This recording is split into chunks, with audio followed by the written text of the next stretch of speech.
Hey everybody, it's Coach Steve, and today we have an awesome topic, and I'm going to switch to the share.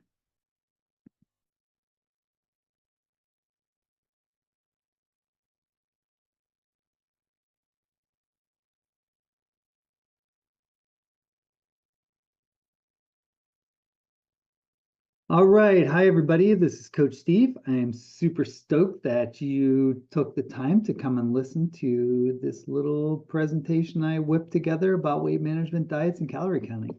So those are our topics that we're going to cover today. If you have any question, go ahead and list them below. Shoot me a DM.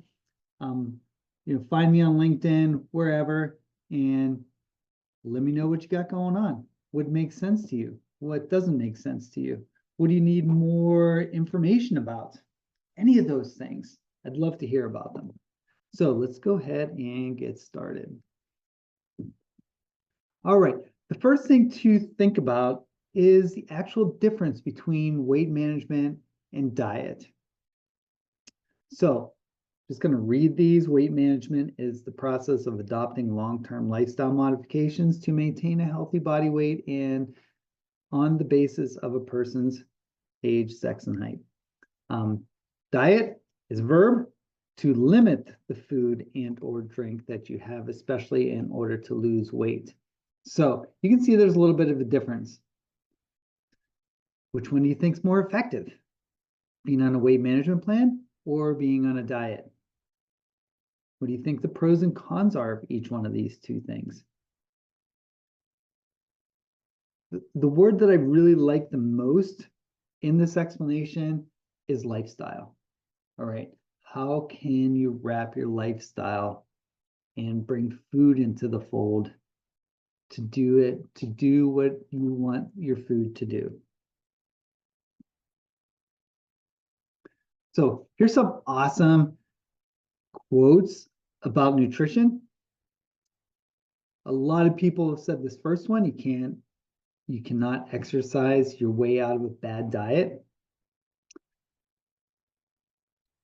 Over 2,000 years ago, Hippocrates said, let food be thy medicine and medicine be thy food.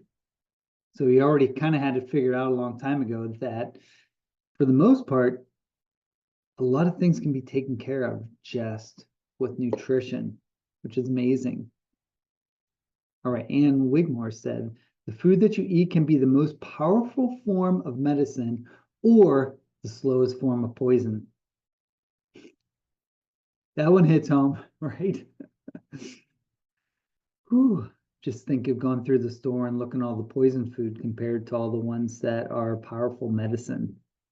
And today, more than 95% of chronic disease is caused by food choice, toxic food ingredients, nutritional deficiencies, and the lack of physical exercise. So those are some powerful quotes about nutrition. All right, moving on. So the best weight management plan. So I prescribe to a primal lifestyle. That means different things to different people. Think of it as an ancestral health type of approach. Digging back and looking at our ancestors that lived 2, 3, 4, 500 years ago, what they ate compared to what we eat today, and all of the other lifestyle choices that we make. So, eat whole foods. All right. Our ancient ancestors ate whole foods. What choice did they have? They could only eat whatever they either grew or found or killed. So those are whole one ingredient foods. They had to deal with it. Those people also got adequate sleep, which in a weight management plan, sleep has got to be a pillar to your success. All right. Monitor your stress levels. May say this again later, but today, as compared to 500 years ago, we have the same amount of stress in one day that someone that lived 500 years ago had in their whole entire lives. That's epic. That is really, really epic. So let's say you live 50 years way back then, and you had the stimulation you had today spread out over those 50 years, it probably didn't stress you out as much, right? You probably were better able to cope with things. All right, get daily movement. All right, that looks so different for different people. It's going to manifest as in a bunch of different ways, and connect with people and connect with nature. Those are a couple things that people forget about a weight management plan. All right, so I put this on this particular screen because, you know, in a lot of countries, these things are really ruling what people eat. You know, whether they're influencing our politicians or we're just bombarded with advertising. But think what they want. Does these two red hair people on the side of the screen want you to be filled full of their food? Yeah. Do you know why? They want you to be full of their food because they have manipulated their food enough to make you hungrier faster. And they manipulated the taste of that food to become more addictive. Crazy, isn't it? So, do they really care about your nutrition? I don't think so. You know, they care about that you're coming back and you're coming back tomorrow and you're coming back the next day.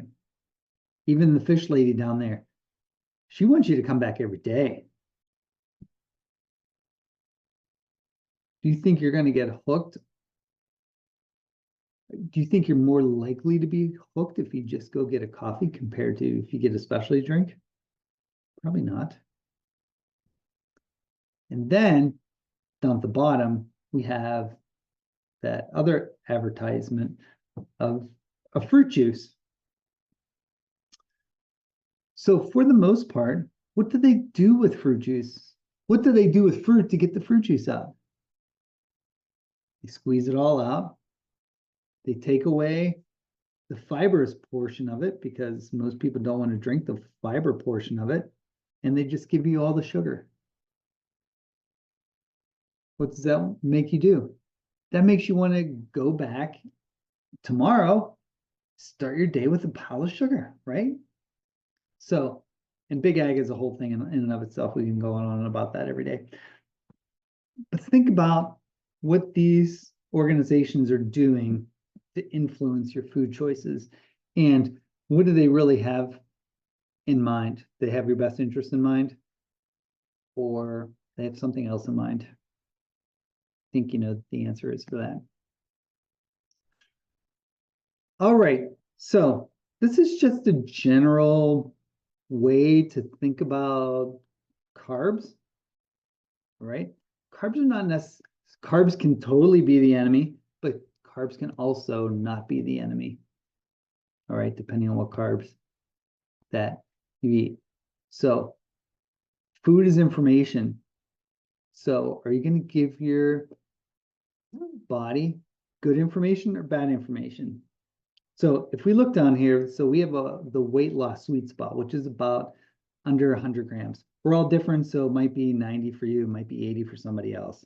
But irregardless, it's a target to hit. All right. Do you think it matters if you get your 80 grams of carbs from Skittles or if you get your 80 grams of carbs from a giant salad?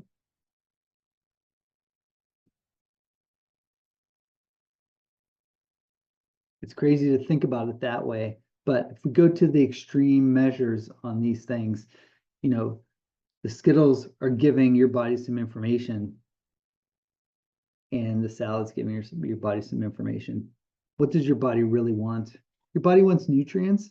Is the Skittles going to give you any nutrients that you really need in order to be a thriving human being? Probably not. Is that giant salad going to give your body information so you can be successful as a human being? Well, more than likely, right?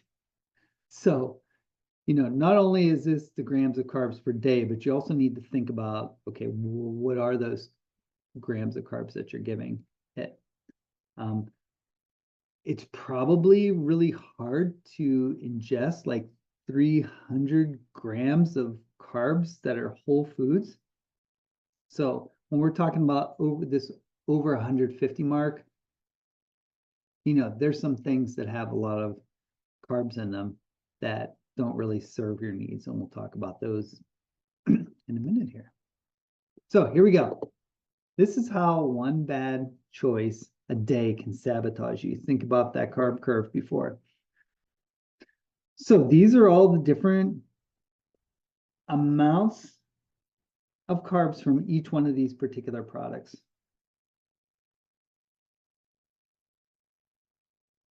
Right? If you eat that small Frosty and you're trying to be keto, well, you're already out of the keto zone because keto is up to 50 grams of carbs, right? If you combine your small Frosty with the small clown French fries, then we're over 100 grams of carbs and we didn't even finish one meal.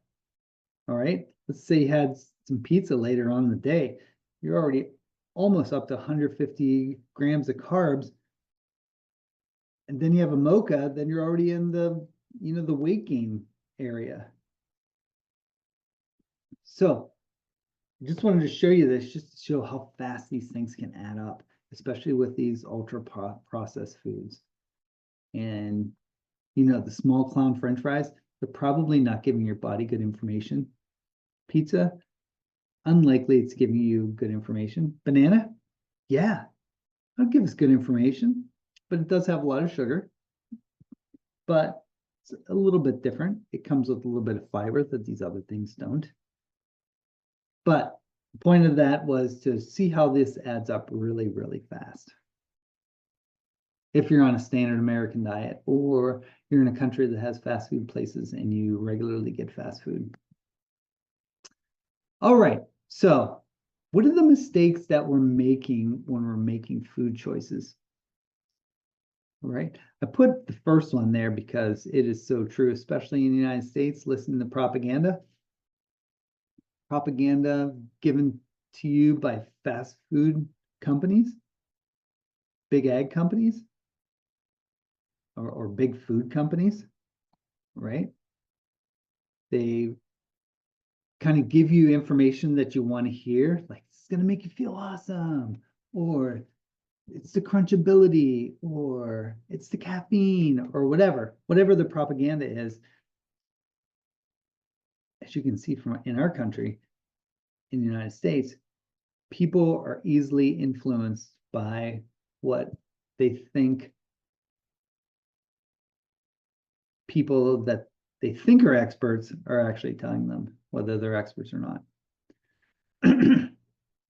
Stress, being overly stressed could influence your weight management. All right. If you don't move very much, that could limit, even if you do all of the other things right, if you don't move enough, and that could sabotage everything. Not active enough. Sticking to old habits that are not serving you well. Having no clear direction. Some people are just living and they think weight management is a good idea, but they don't have any clear direction. They don't have a coach saying, hey, like, what do you think about this? What do you think about that? How is this going to help you reach your goal or whatever that is? You haven't set your environment up for success. Ooh, a couple letters are behind the picture there. But here, my environment is set up for success. No matter what I choose to eat, it's going to fall under the umbrella that I want my eating lifestyle to be under. All right. You in healthy homeostasis? That's crazy, huh? Do you have a vision? Or do you lack a vision? Spelled that wrong. Lack of vision. Do you have erratic sleep? Do you eat too much dairy? So these are just some of the mistakes that can be made. I'm not saying that all of them you need to make in order to sabotage things, but these are some of the things that could really sabotage your success. All right, so I like to show this graph, and this is blood sugar and insulin levels. So it's not perfect, but if we have a high carb and high glycemic meal, this is what's going to happen to our blood sugar and insulin level. All right.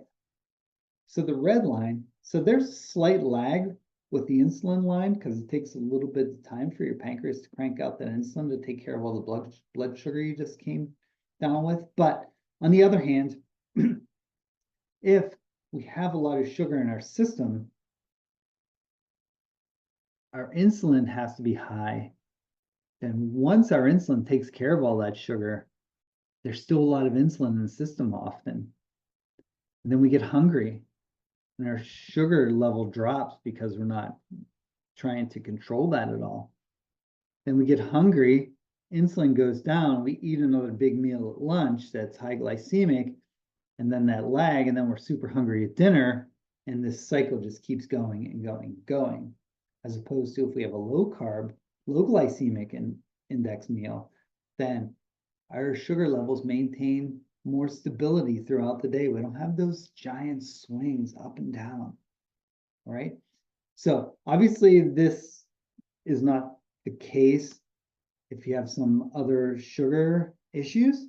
So it's important to, this is just kind of like a 570 foot above the ground view of how blood sugar, high glycemic, high carb meals affect your insulin levels and your blood sugar for that matter. So obviously the green line is better than the red line. Going up and down like this really is hard on your pancreas. So, when people develop diabetes later on, it's because we've just worn out our pancreas over time by eating so many high carb, high glycemic meals. So sometimes you got to take preventative action for long-term gain.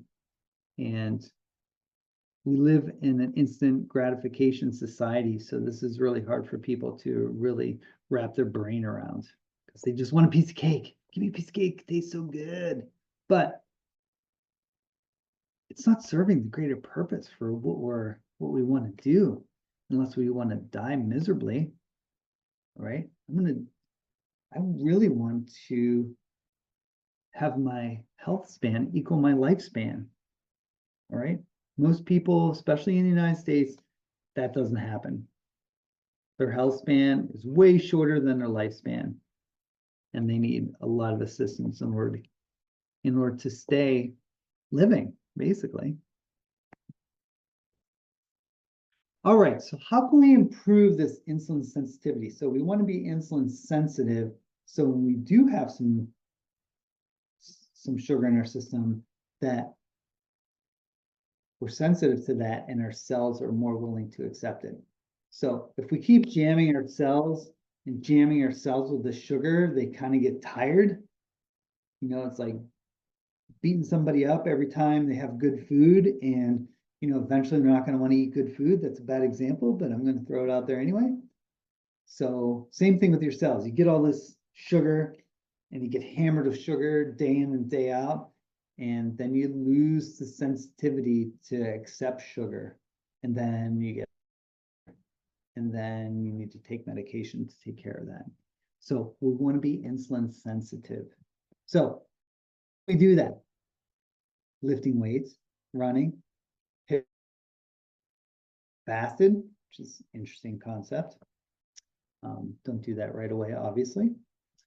Walk, low carb but not too low. Meditate, get your human connection, hug somebody. Make sure you sleep well. Make sure you reduce your refined sugar. Eat colorful and bitter foods. Those things are what has the magic substances to help us live better.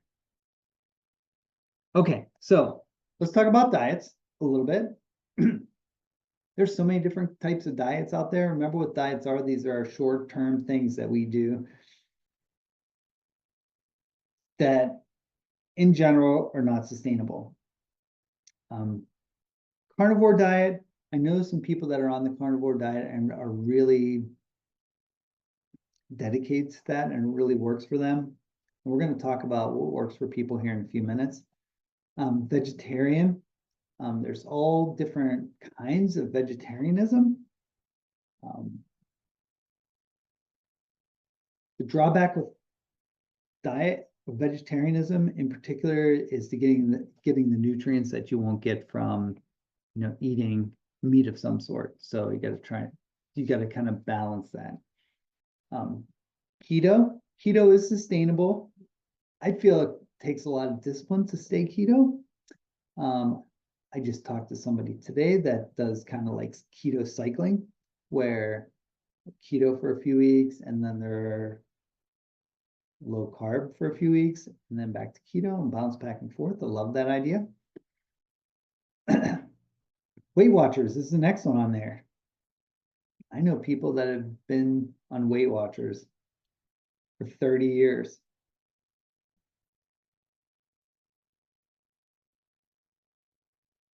I paused there a little bit because think about it.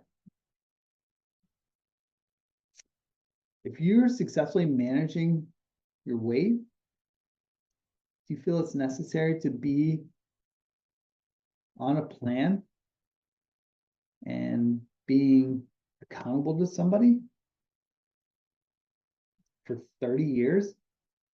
I mean, that's a lot of time to figure something out. You think you've figured it out by then. All right. So maybe that's not the Weight Watchers thing. Maybe it's the coaching thing. I'm not sure where the disconnect there. I'm not as familiar with Weight Watchers. Atkins diet. So keto and Atkins and low carb are in the similar area code.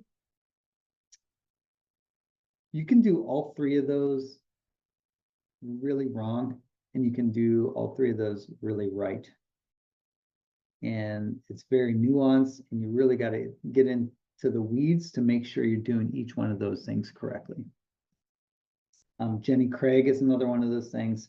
So what's the bottom line? We're going to talk about that in a few minutes. But remember what most commercial diets are out there for. All right, the key word there is commercial. All right, think about nutritionalists and registered dietitians. In the United States, I just got finished taking a nutritional coach course. In the United States, most of those programs have the dietary guidelines brought forth by the USDA. And in the USDA, those guidelines are heavily influenced by big food, big ag. Very, very influenced. So nutritionalists and registered dietitians, I'm not saying that they're bad. I was just as stupid as a long time ago, thinking all of what was in those programs were true, but they're not necessarily true.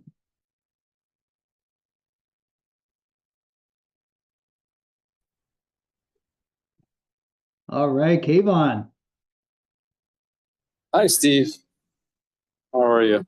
Good. I'm about halfway through here. Glad to join the report. You want, and then you can ask me any questions if you wanted after I finish these next couple sections. So I was just talking about diets and thinking about nutritionalists and registered dietitians. I was saying that I just took a nutritional coach course, and since I've had extensive training in a lot of different things, it was kind of it was good for me to go through that program and see where things are formed as far as like, USDA guidelines for nutrition. And, most nutritional programs, registered dietitian programs, use those guidelines. But there's a lot of people that are nutritionists and registered dietitians that really go a lot deeper than what their training is to really dig deep into what humans actually need. So it's important. So when you're talking to one of these people that you really ask them how they feel about it and get a good feel for, their opinions about things. So there is merit to all of these different diets, but you have to put in the time. If you don't put in the time to see what works for you, then any one of these diets can be wrong for you. All right, so the thing that I like to talk about the most is N=1. So I just got done mentioning that any of those diets may be able to work for you. I like to call them more of an eating lifestyle than a diet. So what does N=1 mean? N=1 means that every single person that we coach, my fellow colleagues coach, is an individual person, and you really need to figure out what works for you in order to make an informed decision. And just like I said in the last slide that I didn't mention, this just takes time to do. You need to figure it out. You may be able to look into your past and say, oh, I felt this way when I ate that, or, this made me feel really good. This made me feel really bad. But sitting down and figuring it out is the important part, because I know people, and I've probably been the same way over my lifetime. It's like you ate this one thing, it doesn't make you feel good.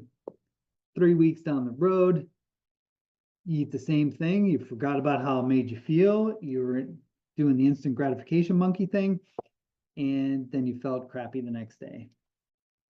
So thinking about not necessarily making like super crazy like food journal, but really saying, okay, dairy made me feel this way. Maybe I should take a few weeks and not have dairy and see how that makes me feel. So N=1, a coach can really help you dial this in and help you keep track of all that stuff to figure out what works for you and what doesn't work for you. So diet in the environment. This is a little off the rails for this particular presentation, but doing your best to try to minimize food waste, source your food from sustainable places, and eat a variety of foods is all things that can not only help you, but can also help the environment. So there's just a picture in the background. Here's our traditional farming on the right, no-till farming on the left. It's a lot healthier ecosystem on the left. Absorbs more food or more carbon dioxide and water than if we actually till the land, kill the microbiome. But that is a discussion for another day. So our general takeaways, and then we'll get into some really crazy stuff. So general takeaways: whole foods over processed foods, trial and error. You are an N=1 experiment. If you're not invested on doing the experiment for yourself, then it's going to take you a lot longer. Get adequate sleep. Sometimes a weight management plan could, hinge on, are you getting good sleep or is your sleep terrible? Each eating lifestyle is definitely not right for all people. There's people that thrive on all of those diets and people that can get derailed on all of those diets. So it's a matter of what works for you. And movement is a big thing. So here's a few things that you could do and talk to your coach or your functional medicine doctor about getting to see what they recommend as far as testing goes to see, what are the best foods that work for you. All right, so the last thing that I want to talk about today is calorie counting. And why, for the most part, it derails people. All right, so let's go into this a little bit. See if I can change this here. Whoop. There we go. All right, calorie counting. Let's do it. So here's just some ideas around calorie counting and mindset to kind of like start shifting your idea away from that. There's so many people that we talk to, my coach friends and I, that are so into calorie counting, and it's really not necessary for the most part. All right, let's go through some of these. You need to track forever to maintain your weight. That's not really true. All right. It is more about you being compassionate with yourself, you doing the experiment with yourself in order to figure out what works best for you. Second one, tracking is the only way to be accountable. The real way to be accountable is to see how you feel within and see how these foods make you feel. And then getting a new mindset around those things. All right. The third one, keeps you in control. Does it really keep you in control, or does it really just make you obsess over what you eat? So obsession is definitely not where we want to go here. We want to be accepting and compassionate of what we're actually doing. All right, you overeat if you stop tracking. Well, you really overeat if you don't trust yourself and you don't listen to your body. If you don't do those things, then yeah, you're going to overeat. So listening to yourself is super important. It's the most accurate way to measure progress. I don't know. I think your energy, your confidence, your health are more powerful than counting some calories, right? Everyone successful with weight loss tracks their food. I'd have to take a survey of that, and I would think that most people rely on good habits rather than, tracking their food. Maybe tracking your food overall might make you successful, but counting calories is maybe neurotic. All right, calories in, calories out is all that matters. Yeah, that's kind of oversimplification. We talked about before, 500 calories of Skittles is going to be different than 500 calories of broccoli. What information are you giving your body if you give it Skittles over broccoli? Big difference. Broccoli has so many more nutrients. Skittles has no nutrients. Skittles is going to make you hungrier because your body is like, what the heck? You promised me nutrition and you gave me this crap. If you give it a nice big salad, it's going to say, hey, thanks for all the nutritional information that I can use to help you towards your goals. All right. Moving on. A few more things. If you're not tracking, you're lazy. That's frustrating one because I don't know anyone that really wants to track every single thing that they eat over a long term. All right. Yeah, that makes you lazy, but in that particular thing, but you're going to be happier in the long run. Tracking prevents emotional eating. So I would disagree with this just because if you're eating emotionally, I think you're going to do that whether you're tracking your calories or not, because there's some underlying issue that's bothering you rather than the food part of it. So thinking about how to manage that is probably more important. You'll gain weight if you stop. Well, if you don't trust your hunger and you haven't learned what those signals are from your own body, it's not about counting calories. It's about listening to yourself. Next myth. It's just data, nothing emotional. Well, if you're so focused on this is probably emotional. and you're really hyper focused in on these. And it's better to follow your feelings and your cues than it is to actually count all of these little things. All right, but it helps you understand your eating habits. But are the eating habits what's going on, or is there something going on to influence these eating habits? All right, are you not moving enough? You're not meditating enough? Are you not sleeping enough? Are these the things that are actually influence your eating habits? So that's what to dig deeper into. You can't lose weight without it. Well, most people have. And the last one, that's a healthy habit. It can quickly turn into a neurotic habit. And if you're neurotic about it, it's probably not going to be helpful for you. All right. So, let's see what we got here. Kayvon, do you have any questions?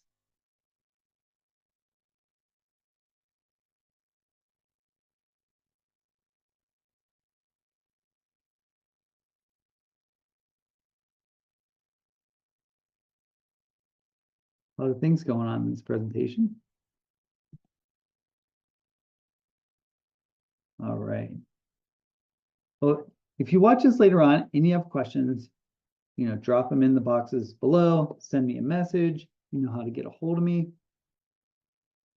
We can go from there. And what about me?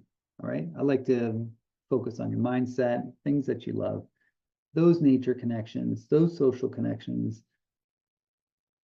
those foods and exercises that you love and can contribute to your health and wellness.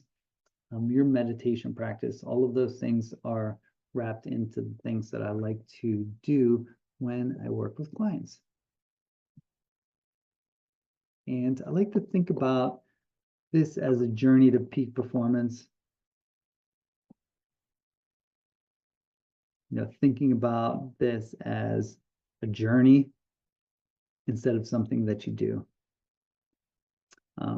It's going to be different for different people. It's N equals 1. So we need to find out what works best for you. All right, and there's some contact information for me. I'll put more of that contact information in the box below. And reach out on the good old phone or on WhatsApp or search me on the Linktree. All right. Thank you so much for coming, everybody. And I will post this and you can let me know if you have any questions after you view the presentation.